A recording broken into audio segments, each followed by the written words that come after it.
Hey, this is Darren from Property Prosperity. Today I thought I'd have a bit of a chat about being an owner builder.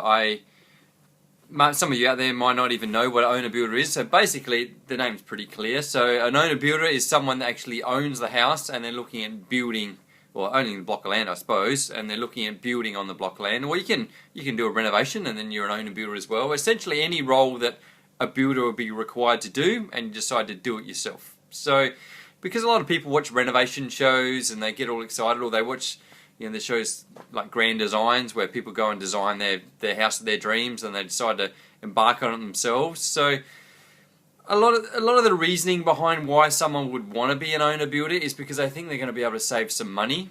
It might be a general interest thing as well. They might be generally interested in undertaking the project because they think it's going to be exciting and fun and all the rest of it. But traditionally, a lot of people think builders are going to charge them too much, and they feel like if they go and do it themselves, they're going to save their money on labour, and they're going to get all these cheap prices for materials, and they'll be able to recycle some materials somewhere, and so they think they're going to save some money along the way. So I suppose there's a few things to consider as far as being an owner builder. So the first thing to consider is trying to get finance. So how are you actually going to fund this thing? So typically banks are pretty risk averse. They don't want to take a punt with their money they're going to lend you. So because of that, they're less likely to lend to owner builders, because traditionally owner builders are people that don't really know what they're doing. If you're a builder, you're not really an owner builder because you've got your own building company, you're out doing it for a living, so it's a bit different if you're actually a builder. And some builders build their own house. In that case, they probably are an owner builder. Most likely in that situation, they'd still probably go through their company because they've got all the systems and processes and all the tradies and stuff that can work for them. So it is a bit different if you're actually a builder yourself. But if you're not a builder and you're building your own house, banks are really skeptical of whether you have the skills and qualifications and experience. And this is not just based on some sort of prejudice. This is based on experience in the past. They've had so many times and so many experiences in the past where people that tried to build their own house, things have gone wrong, that they've decided that, well, we don't really want to lend money to owner builders. And what that means, they will lend you money, but they're going to, the percentage of money they're going to lend you relative to the actual price of the house is going to be so much lower than otherwise would. So example-wise, generally banks will lend you about 80% of the value of the house. In some examples, they'll lend you up to 95% about the value of the house. In that case, they're going to charge you something called mortgage insurance. In the case of an owner builder, they're going to lend you a lot less. It might only be 50 or 60% of the value of the house, or if at all. You might find some builders that won't be willing to lend to owner builders at all because they just find it far too risky. Now, I suppose that's a pretty good sign. If banks don't want to lend you money to build your house, they're purely doing this on a historical viewpoint and from a financial viewpoint. I understand you're really optimistic and you say, hey, I'm not like everybody else. But at the end of the day, the banks know what's happened in the past, and you should basically learn from their experience. If they think it's really risky being an owner builder, then maybe you should think about whether it's going to be risky too. Hey Darren, thanks for joining.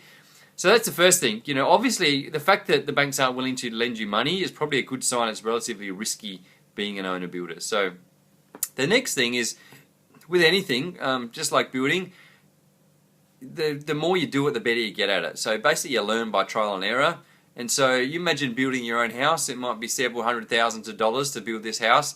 If you make a mistake along the way, this is your money it's costing you. So are you willing to risk your own financial cash that you've saved up just so you can learn? And I suppose the thing about that is, that's great if you're just doing it because you want to learn. But if this is just a one-off thing, you get to learn things, but are you going to get to do it again to get the benefit of learning that experience? And because, especially if it was an expensive lesson you've learned, then if you don't get to do it again, is it worth the cost, I suppose? So, if you're doing it just to learn for the sake of it, that's great, but you got to weigh up the cost and benefit for the whole learning experience. If you want to become a builder, and this is an easy way for you to become a builder, then definitely, give it a go. Get out there and learn, and because the more times you do it, the better you're going to get at it, and that experience is going to come in useful down the track when you're building houses for other people. So that's the next thing. And the other thing I'd probably point out is the fact that a lot of people think if they do it themselves, they can take shortcuts or do things a little bit easier than going through the whole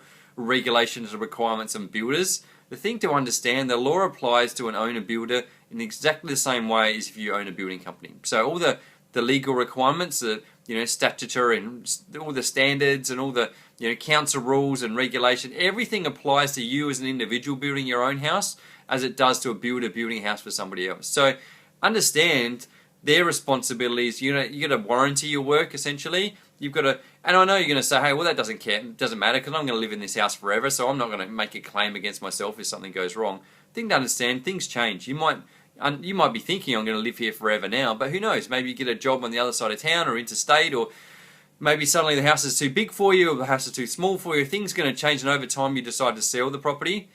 Understand, if you move on and you've sold the property to somebody else, even if you hadn't had to warranty the property against yourself, that next person that's bought the property, they still have rights and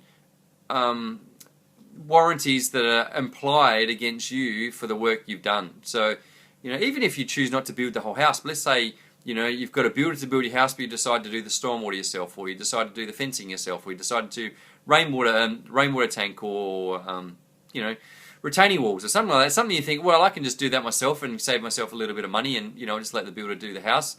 Thing to understand, there is standards and requirements as far as fencing goes and retaining wall goes and stormwaters. And if you haven't done it as per the council requirements or the building codes and regulations, then you're liable if anything goes wrong down the track. So example-wise, let's say you put a little retaining wall down the side of your house. Even if you haven't done it as per what's required by the standard and it falls over or creates some sort of problem down the track, let's say it's had an effect on the structural integrity of your house, or even worse, the house of the neighbour next door. And let's say because that retaining wall hasn't held up and it's done what it's supposed to do, if that has an effect on the footings, then by rights, the owner of the house next door can come back to you and say, hey, you haven't done that retaining wall as per required by council rules or building regulations, and so you're responsible. Likewise, probably even a more scary thing, a lot of people think they can do stormwater themselves because at the end of the day it's just a pipe, dig a trench, put some pipe down, take it to the road, and it shouldn't be a problem. The problem about stormwater is it's going to be underneath concrete when you put your paths down. And so if anything's gone wrong, if there's a slight little leak or you haven't done something as per what you're supposed to have done, it's relatively close to the footings of the house. So if there's any leaks over time, over years and years and years, just that slight little drip might actually undermine the footings of the house, and that cause major cracking. And you might, down the track, even if you've got a builder to build your house and you've just done the stormwater, if there's been cracking on your house, quite often you'll come back to the builder and say, hey, my footings of my house are cracked.